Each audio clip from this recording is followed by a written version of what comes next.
So yun po, what's up mga Kadaverkads, mga kabiyaya, isang mabiyayang araw po sa ating lahat. At eto, welcome back to my YouTube channel, J. Guevara TV nga po pala, isang TVJ defender at reactor ng mga viral issue na nagaganap dito sa Pilipinas. Wala lang. So, natatandaan niyo yung video ko nung nakaraan about sa mga panaginip ko.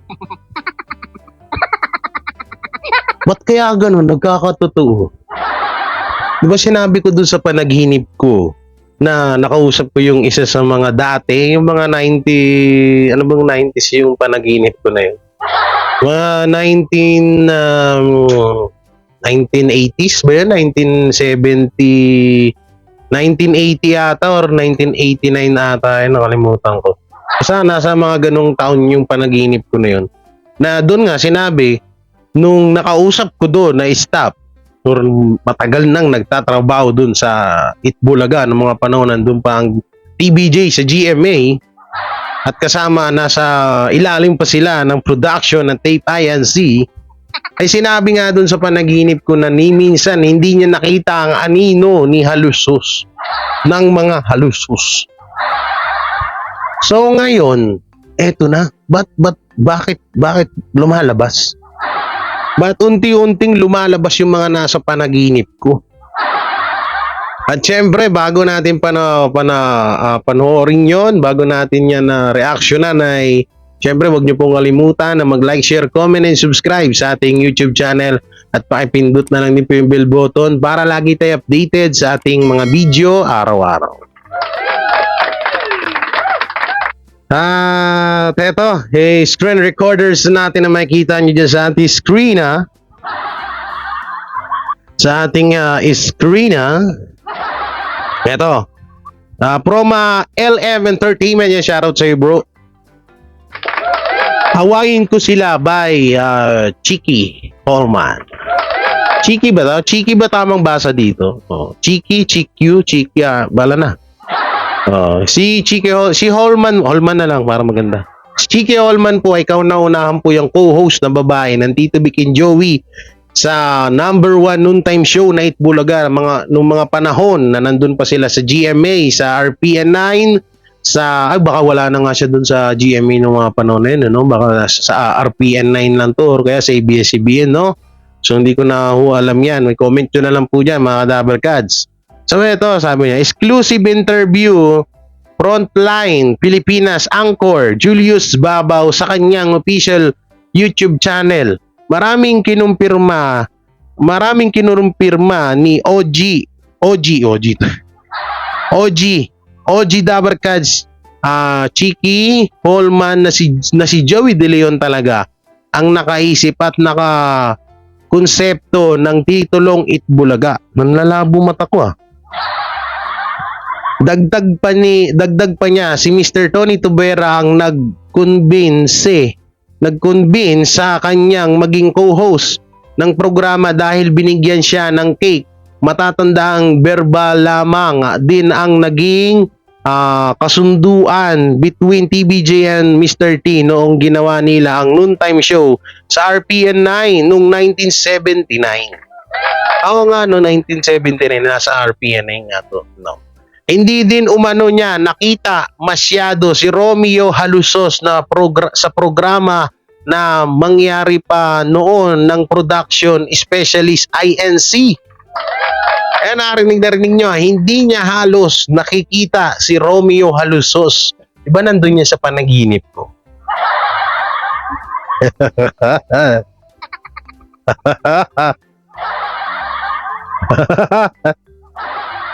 So, nandun niya sa panaginip ko na sinabi nung staff na yun na hindi niya daw, buro, isang beses o 2 beses niya lang sa tinagal-tagal niya doon na nagtatrabaho sa Itbulaga ng Tito Vic and Joey, hindi man lang niya nakita yung Halusos na yan.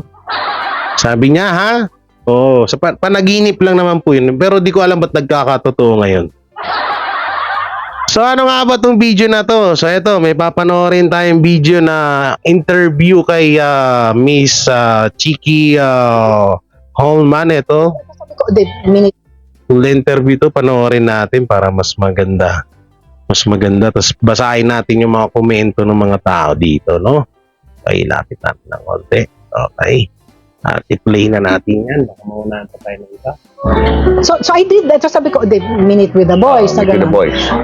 Ako, nakasuit po ako. Suit. Corporate ang dating. Corporate, with stockings. With stockings. Okay. Tapos, Ang kulit niya magkwento eh, no? I met, pagpasok ko doon, sabi Hindi ko kasi naabutan we to. are all billeted sa Sulu Hotel, gano'n, to meet us there. Meron sila nagme-meeting. Nakita ko yung tatlong guys naka-t-shirt, si Joey nakasando ata. Tapos, Mga long hair pa sila, no? oo, yun ang uso. Ako naka-short hair. Tapos nag-talk, gano'n lang, siguro tinitin nila kung may banter, yun ang word niya, may bantering si Mr. Pinag-usap Tavera. kayo. Oo, ganun lang, usap-usap. Sabi, because we need somebody who is, yung straight person. Sila yung sa funny at fun stuff, ako daw si straight person. Para kunyari, dumating si George Hamilton, dumating si kung sino yung Ganda niya nung bata, no? Mga celebrity. Hanggang ngayon man naman, maganda pa rin siya. Gloria Estefan, what language? Yabang. Spanish, go. Yun. So, Anong first impression mo doon sa tatlo? yan ang kasama ko. Bakit naman? Bakit? Naka-t-shirt, sanay ako nakaayos. Lahat ng guys na kasama ko sa hotel, naka-suit. Okay? Yun ang nakikita ko. Sa madaling salita, totoo nga yung sinasabi ni Henyo Master nila Tito Vic and Joey na kapag show nila, minsan nakachinelas, hindi man lang sila nagpapa-makeup. So ito na, unti-unti na lumalabas, hindi na mismo galing sa bungangan ng Tito Vic and Joey, kundi galing sa mga dati nilang kasamahan. Kaya talagang minahal ng sambayan ng Pilipino tong Tito. Excuse me. Itong Tito Vic and Joey dahil sa napaka-low profile nila. So, napaka-humble ng mga tao at napaka-babait. Okay, tuloy natin.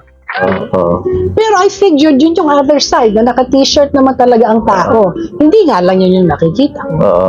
Tapos, but they were, a lovely bunch. Sino pinaka-friendly sa kanilang tatlo sa unang meeting? Yung chika. Joey. Si Joey talaga, no? Si Boss Joey talaga eh. Joey. Uy, nanonood sa atin lagi yan, ha? Joey. Boss Joey. Hello. Parang Joey, shout out.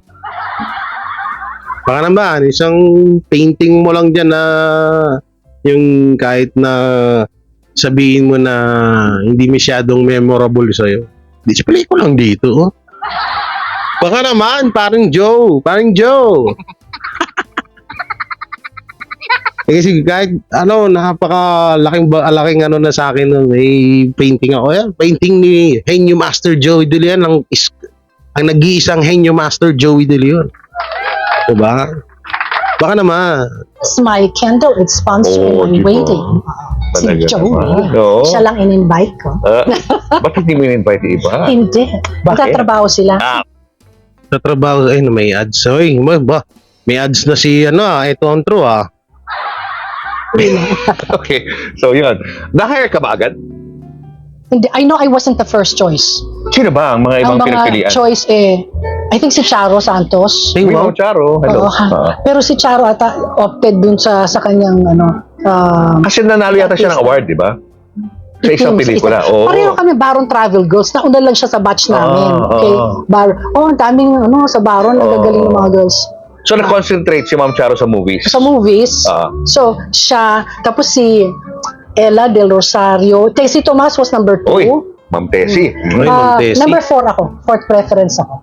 So, lahat yan tatlo, It's either, hindi tinanggap yung offer. It's either may nagawa conflict, sila. may May conflict. ganun lang. Di ba, minsan Julius, you're there at the Parang right time and destiny, the right di ba? place. Paano sinabi sa'yo na ikaw na? So sinabi, would you like to join us? Ganun. Kasi I guess tinitingnan muna si Mr. Tavera tsaka sila ang nagde-decide Hindi ko naman nakita si Mr. Halusos ever. I think twice yun lang. Di ba? Hindi ko naman nakita si Mr. Halusos. Siguro twice. Pero yung sinabing twice na yun ni Ma'am Chiki, baka yun. Chiki ba? Na sa pangalan niya? Sorry nagkakamali ako. Comment nyo na lang dyan. Ni Ma'am, ay Ma'am na lang. Baka hindi niya talaga nga nakikita talaga yun Kasi nung mga panahon na yun, tanda ako, nakakulong si Senior Alusos nun eh. Kaya posible talaga. Kaya nga nandun sa panaginip ko, di ba? Na ang kumukuha daw sa bangko ng mga pera, syempre, yung mga pagpasahod ng mga ni-staff dyan, eh, ang kumukuha ay itong si Mr. Tony Tubuera. Kaya kung sino man yung sinasabi nila na nagpakahirap sa show, walang iba kundi si Mr. Tony Tubuera at ang TBJ. Dahil yung mga lusos, never naman yan. Siguro kapag kukuha ng pera, yun, mabilis. Pero yung mga yung mismong utak dyan sa show na yan, Mr. Tony Tubuera and TBJ lang yan. Sa panaginip ko lang ho yun, pero ngayon nagkakatotoo na. Yun na. Tapos biglang, Chiki, join ka, ganito. Cheeky nga tama. So, una naka-corporate ako. Pagkatapos sabi, i-tone down ko daw para mas masa. Sabi niya, what's your real name? Di sinabi ko yung pangalan kong tunay. Ay, cannot be. Dapat to yung Chiki nga kasi alam nga naman daw isigaw ng mga tao na fans. Which is? Helen Marie. Ano na? Helen? Helen. Je m'appelle Helen Marie. Ang social, grabe. Chiquita. Ano pa? Helen Marie. Tapos, meron pa, di ba? Ano? Ano isa? Bonhol. Hindi na. So, hindi Chiki Hall ba ang pangalan mo? Hindi, Chiquita. Chiquitita. Sa Spanish kasi ang maliit. Noon, maliit ako. Hindi ngayon. Noon. So, screen name lang pala to. All along, no? Sa pet name. Chiki Hall. So, para daw ang mga fans, saka daw, dapat daw miniting ako. Dapat naka-jeans ka at saka t-shirt or something na fashion pero hindi ganyan na corporate para mas maano ka ng masa. Ang masa talaga. Tagalog ka. Ako, UP Oo pa nga, ako. bakit ang galing mo magtagalog? UP. Grade school, high school. Pero, grade school, UP high din school, naman. no? Oo. Paano sinabi sa'yo na ang title ng show ay Eat Bulaga? Sabi ko, ano yun? Kasi na-explain ni Joey. Ganun, may drawing. Si Joey, siya. nag-explain. Hindi na-explain niya in a nutshell sa akin na gano'n. Pero Mr. Tuviera, for me to say yes, nililigawan ako ni Mr. Tuviera ng ang cheap ko. Alam mo isang Marios? To this day. Marios na chocolate cake. At saka yung kanonigo ng Marios. Hindi buo isang slice lang. Ano yun? Yun lang ang kaya ng budget niya. Isang slice ng chocolate cake ng Marios, isang slice ng kanonigo nakalagay, Chiki, you accept na. Ganon. Bumigay ka na agad dahil doon. Cheap. Foodie ka talaga, no? Mahilig ka sa food, hindi no? ko man lang pinahirapan, umuo ako. Sabi ko, we'll try. Ganun naman lagi, we'll try. We'll Kasi try. wala namang kasing... Wait lang. Puputulin ko dun si ma'am. Kasi ito alam nyo, ang ugali kasi ni Mr. Tony Tubuera ay napakabait talaga niyan. Kahit saan mapuntang network yan, meron kaibigan or wala man lang ni isang magsasabi na ang ugali ni Mr. Tony Tubuera ay masama. Talagang halos lahat yan hambuk ang bibig. Kahit sa network, kahit sa RPN9, ABS-CBN, GMA, TV5, kung saan man siya mapadpad, ni isang artista walang nakapagsabi na pangit ang ugali ni Mr. Tony Tubuera. Kaya ito, si Ma'am Chiki siguro, yun nga, dahil nga sa kabaitang taglay ni Mr. Tony Tubuera, agad napapayag siya na maging co-host ng Eat Bulaga. Sa na magla-lasting show. So, yung title na Eat Bulaga, Joey. si Joey talaga yun. Siya nag-i-explain kung paano sa anong title. Ay, Bulaga, like parang surprise. Gano'n. Tapos nagawin natin kasi lunchtime. Gano'n. May whole explanation siya. Tapos may Pero alam mo na siya talaga yung nakaisip ng title na yun. Sino naman ba? Sila tatlo. Kasi naman may issue ngayon tungkol doon sa title na yun. Aawayin ko sila. Hindi. Siya talaga, no? It's Joey. Ayun na. Ngita nyo Chiki. Dating, yan ang kauna-unahang co-host ng Eat Bulaga ng Tito Vic and Joey. Biro nyo aawahin ko sila. TBJ lang. Joey De Leon, Tito Soto, Tito Sen, Vic Soto, and Mr. Tony Tubuera ang alam niya, ang alam niyang nakaisip ng titulong Eat Bulaga. Si Halos, asan si Halos? Asan si Halos? Asan si Halos? Where na you? Wala na yun. Diba? Rinig na rinig nyo? Oo, may aawayin ko sila. No, dun pa lang panalo na eh. Bagay, panalo naman na talaga ngayon. Okay, tuloy pa natin. In-explain na sa'yo. In-explain. Keep Bulaga. Tapos sabi niya, basta ha, ang suot mo jeans at saka t-shirt. Galing din ni t-shirt, Jeannie. at saka gano'n. Minsan, wear ka ng fashionable na gano'n, Julius para Baboy. aspirational, gano'n. Pero, basta ha, masa ang ating okay. Hindi ka magko-conference, hindi ka, okay. Hindi gano'n. Hindi business. Hindi gano'n. Tapos, sabi sa akin ni Mrs. Santoco, I will be doing the show every lunchtime, but I'm going back after work. So, I'll leave, I'm there at 8 to 8. So, and then I'll do the lunch. Tapos after May lamok. uuwi din, babalik ulit Balik ako na ng Rosal. stand. Ganun lang, para akong nahaba-haba lang ng konti yung lunch break ko. And I will tell you why you will say yes. Because every time they will see me, they will see Cheeky Holman, Rustan. That's all. Hindi ka na po nagbayad ng advertise. Pumayag. Sabi niya, wait, but you can still do my memos that secretly I will give you and you will edit. Sabi ko, di ganun lang, yun lang kanyang concern kung gagawin ko pa yon. Kano katagal mong ginawa yun habang ginagawa mo yung Eat Bulaga? Siguro on the how manyth month. Matagal Sabi din. ko, hindi ko na kaya. May ads na naman. Hirapan ka na. Ang galing natin, baka macho pulangko tayo. Nakakabitin tuloy, yan ah. Chowky! Kasi minsan may pag Chiki do song number, Chiki do dance number. Pa-practice ako with the Octo Arts at saka with the Weya, dancers. Ano ko ba maisip? Hindi ko na. Tsaka hindi, sinabi ko sa mama ko, Ma, ino-offeran ako nitong show. I know if Papa were alive, he'd die. Sabi ko ganun, he would die. Pero naisip ko, Mama, okay lang ba na habang hindi ko pa alam yung gusto kong gawin sa buhay, trial ko lang to. If things don't work out, hindi at least alam mong yes or no lang, ganun lang. If option A and B does not work out, there are 24 other options. Yun ang sabi ng mama ko. To this day, I tell my kids, Mama, it did not work out. First, second option did not work. May 24 letters pa sa alphabet. Yes, tama.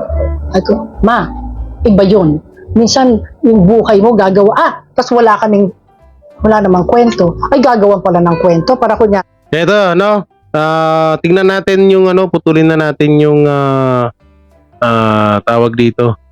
Putulin natin yung video at tingnan natin yung mga comment dito ng mga netizen. Ba't may lakay dito? Ito, lakay bulletin, di pala nagbabayad ng sapat yung tape mo. Bakit meron ba sinabi dun? Meron sinabi dun na hindi nagbabayad daw yung tape. Sige, tuloy natin yung video pag tapos natin basahin yung mga comment dito.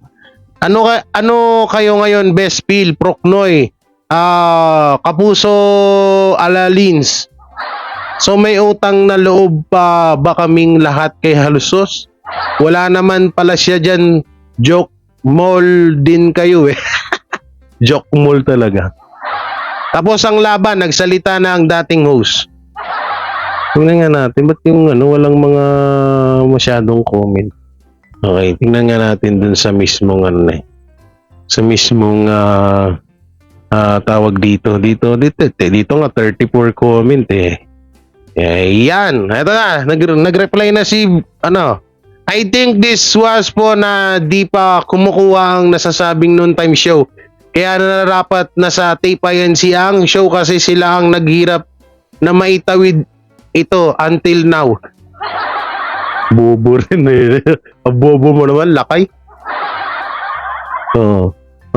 Ito, sabi ni Emil, ulul, wala nga sila nung 1980 at 81.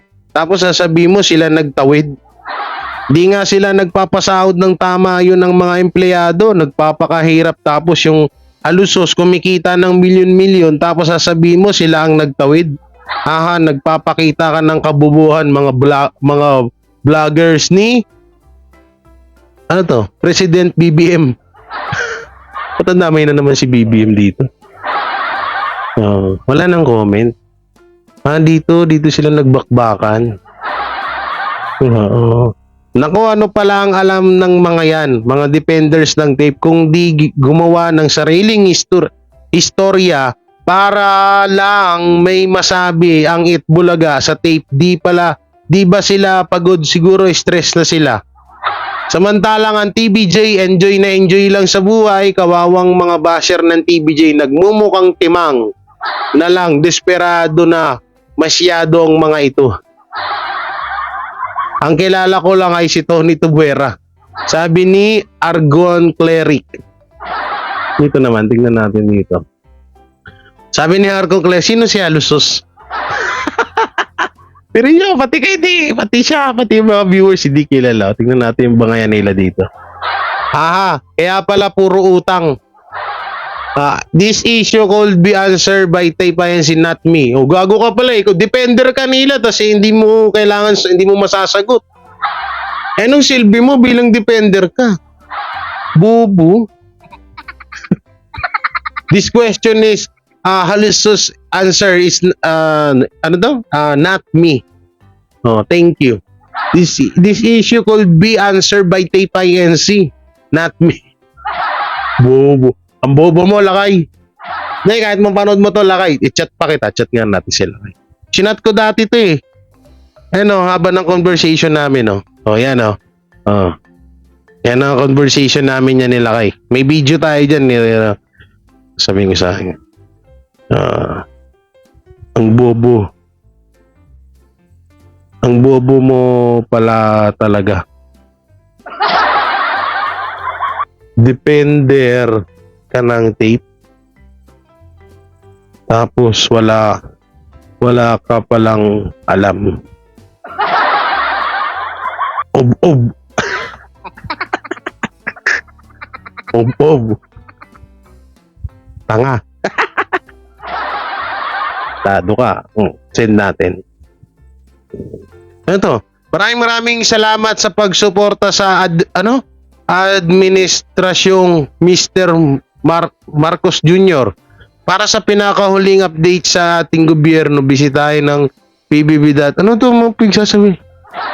Maka-automatic ang hayop ka. Bubo ang putik. Ay, nako talaga. Magkatalonggis ka pala eh. Okay, tuloy natin yung video. Meron ba sinabi doon na na hindi nagbabayad ng ang Alusos? Oh, grabe na. Pati pala yung mga co-host, ginaganyan nyo. Like? Hindi, kunyari. What's this about Bossing Vic? Ay, totoo naman yun. Ay, naging boyfriend mo siya? Lahat naman kami. Game boy, hindi Oh, yeah. Okay na, pag-usapan natin yan, ha? Paano ka niligawan ni Bossing? No, I think it was at a time na because what you are not aware of is yung grupong yan. Pogi ni Bossing dyan, no? Yan na. Okay? After work, kakain lahat kami sa kantin. Dumidilim. Magkakasama lang kayo. Tapos uwian na. Ganun, no? After, or kung may lakad Sila pala ni sila may mga Bossing. shooting pa after. Bossing talaga, ikaw. Ano yung sabi sa akin, ha? Sometimes, and those guys, they're shy. Hindi naman sila yung akala mo nagpapatawa dyan. Pagtingin mo, nakaupo lang niya, may kanya-kanyang Mga seryoso rin eh, di ba? Seryoso? Oo. Hindi sila yung tumatawa o nagpapatawa. Pero Hindi. si Boss Joey talagang mahilig magpatawa talaga. Ay, yun naman. Sige na, magmamadyong pa ako to Holman. Clown talaga yun eh. Siya ang nagtatawag sa akin kasi lagi kong kinokorek. Bakit mali ang spelling ng pangalan ko? Gaganon. Sabi niya, ano ba spelling? Double L, double N. So siya ang nagsabi, Chicky Holman, double L, double N. Laging ganon siya. Oo, siya nga yun. Kasi sabi ko, bakit pa laging mali na spelling ng pangalan ko? To a point, ayoko na magsalita kung mali ang spelling. Sabi niya, sabihin mo, double L, N palagi. So, I love Joey. Anyway, so si Vic, paano ka niligawan? Wala, magkasama lang kami palagi. Tapos? Yun lang. Oh God. My God. My God. Because si Pauline would even when my daughter gave birth, tapos tumatakbo na yung baby, kailangan may harang. Sabi ni Pauline, pahihiram ko yung kitali. Chia, pahihiram ko sa'yo para may pangharang, may pangkoral ka dun sa baby. Tapos na, kukunin ko na ha. Kasi may isa na naman, one of the Soto sisters naman ang nagro-rotation yung kanilang pangharang. Kasi nagpadala siya ng mga flowers sa'yo, gano'n. Nag-date kayo, gano'n. Gano'n ba style ng panliligaw? Hindi sila pala ni Bossing, no? Ay, it's been so long. I've been married 42 Sarap years. makinig. I cannot recall. Ikaw yung first na Sarap lang makinig. female host, co-host ng TVJ sa Itbulaga. Kumbaga version 1 ka eh. Tito Vic and Joey and Chiki. At ikaw rin yung unang-una niyang girlfriend sa Itbulaga. How long did that relationship last? 2 years? Hindi na, Matagal tagal naman ng konti. Tagal naman. Matagal din. Tagal di. Ano sa'yo ang matagal? Years. Ay, hindi Diba? ako nagbo-boyfriend ng years. Oo nga, sabi mo nga 1 year ka lang, di ba? Pinakamatagal na yun. Hindi. So, ikaw ang sumusuko. Kasi ako, Oh my. nakaka-separate ako ng trabaho Hmm. at saka ng personal life. Kahit magkasama tayo, pwede ako yung pagkatapos ng tapos na, bye-bye, ganun. Pwede ako nun. Yun lang. I can relate. May ads na naman. Naantay ko yung sinabi ni Ma'am Chiki na about sa Kasi ang asawa ko, co-host ko rin eh. Oo. So, na-develop kami sa isa't isa. O, ganun lang yun siguro, ganun So, lang. ganun, oo. Kasi na mo, nagbubulaklak, ganun. Bigla akong nag-isip, hindi ko matandaan. Oo. Parang automatic na, no? Tagal na rin. Nag-chive Ganun lang kayong ata. dalawa. Not just me, because the other girls were, like sila Pia, ilang taon sila. Oo. Tapos si Christine, Oo. I think yung mga 8 years, 5 years, Oo. hindi naman ako ganun. Di, paano nag-end yung relationship yun ni Boss Big? Dininay. Dininay pa niya, ha? Sabi niya, that's not true. Oo. How come that? I heard it somewhere. Yun. Pero you know what? It's alright. Cool. Hindi naman ako yung makikipag... Oo. Hindi. Hindi mo iniyakan yun ng pagka, di ba yung parang, alam mo, type na depressed ka pa, mga gano'n. Hindi ako ganun. Parang gano'n. Kasi ang hirap dahil magkasama kayo sa isang show eh. Paano nyo hinandle yun, yung mga issues na yun na, di ba, may personal na nangyayari sa loob ng show? How do you relate to one another while you're doing the show? Sabi ko, basta you're happy. But you're not happy. You're obviously not happy. It's okay. I'll go date someone else. Ganun lang. Siguro, hindi ko matanda. Tagal nung inabangan ko yung sasabihin niya about sa tape. Pero eventually Small ba naayos yun or you had to leave the show because of that? No, I did not leave the show because of that. No, I no. wasn't being paid for 6 months by the production. Bakit? Siguro at that time, nahihirapan. Yung nagsa-start yung show, ganun. Sila, may other shows. Sila may pelikulas. Sila may mga provincial tours. Sila may commercials. Ako wala. And every time, I remember sa canteen, Ma'am, Miss Chiki po, dito kami kumakain. Miss Script po, galing po kay Mr. Mandolpi. Tapos, may po kay FPJ. Basta, ako naman, wala naman ako alam sa ganon. Pero sila ang nagaganon. Oh, bakit dito may swimming pool? Tapos maglalagay ng lotion. Bakit? Tapos bigla, tapos mamaya, isa-isa sila. By the time nakadating kay Mr. Guerra, nakatiklop na. Hindi. Ako naman, hindi. So, sabi mo, bakit hindi ako nag-pursue? Ganon. Until I left, when I left na, Kanina tingin mo fault yun, yung hindi ka napapasweldo na maayos? kasi meron silang PBA, meron silang Miss Philippines ata, may something pa. Parang parang hindi na bago sa akin yan kasi nakwento nga si Boss Vic mismo, di ba? Tagal bago na bayaran. Saka si Joey. Ganun talaga dun. Alam mo, Before. Yeah. Ang ginawa ko, sabi ko, Mr. Tuvera, hindi ba talaga ako mababayaran? Because and I love Mr. Tuvera, I mean, with all my heart. Sabi ko, pero it cannot be because I'm working. Kung ganun, mag-plan B, C, D, E, F, G na ako sa buhay. Anong dinadahilan niya? Bakit daw di ka babayaran? Ewan ko, pero kinausap ko na yung abogados. Umabot na sa ganun? Ako, nagpadala ng demand letter. What they did not know was the Chief Justice of the Supreme Court at that time and my papa are good friends. So sinabi ko lang, Tito, umingit lang ako, Tito. They have not, I see you on TV. They have not paid me in 6 months. Kaya sabi niya, wait, chuchu, gawa mo ng demand letter. Ganun lang, pinakita ko. O, tapos. Oh, Bayad. Bang! Sige, Sir Tudera, para cash. Thank you. And then after nun, nagstay ka pa rin? O Gina. quit ka na? You left it mo na ga. Siyempre, So alam na natin ngayon kung bakit palagi na lang nawawala ang mga co-host. So ibig sabihin pala talaga, no? Grabe yung hirap na dinanasan Tito Vic and Joey sa Itbulaga nung kasama pa nila ang tape. No, grabe. Ulitin ko dito walang kasalanan si Mr. Tony Tubuera. No, walang kasalanan dahil sa tape INC napupunta yung mga ano na yan eh. Sa halusos ang pinakabagsak ng mga pera eh. Hindi naman kay Mr. Tony Tubuera. O, di ba? Si yung mga vlogger na mismo yung nagsasabi na ang halusos ang tawid daw, ulul. Baka nga mamaya yung pinambayad kay Chiki na hindi pagpapasahod ng production, baka nga pera pa ni baka pera pa ni Mr. Tony Tubuera sa APT yun eh. Alay nyo, di ba? Grabe, no? So dati pa lang pala gawain na talaga ng tape yan. Tama nga yung mga lumalabas na, di ba? Lumalabas na yung mga sinasabi ng TBJ, lumabas na yung sinabi ni Bossing Vic Soto na hindi sila binayaran eh. Hindi lang pala ang TBJ yung mga hindi binayaran, pati bala to si Chiki Holman. Baka nga magulat tayo, baka halos lahat ng dumaan ng mga co-host niya, baka nga pati yan si Tony Gonzaga, sila Anjo Iliana, meron pala si Anjo. Sila Jano Gibbs, sila Michael B, sila lahat dyan, may mga utang ang halusos dyan.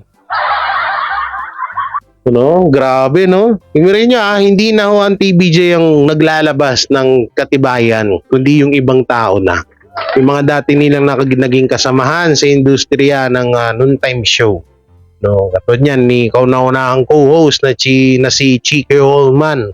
'Di ba? Pero pati pala siya, kung hindi pa siya nagdemand hindi siya mababayaran. Tama nga naman yung sinabi ni Bossing Vic Soto, kung hindi media, buti na lang na media kasi nabayaran sila. Grabe, no? Ano kaya masasabi ng mga vlogger sa kabila? Ano kaya masisay nila dito?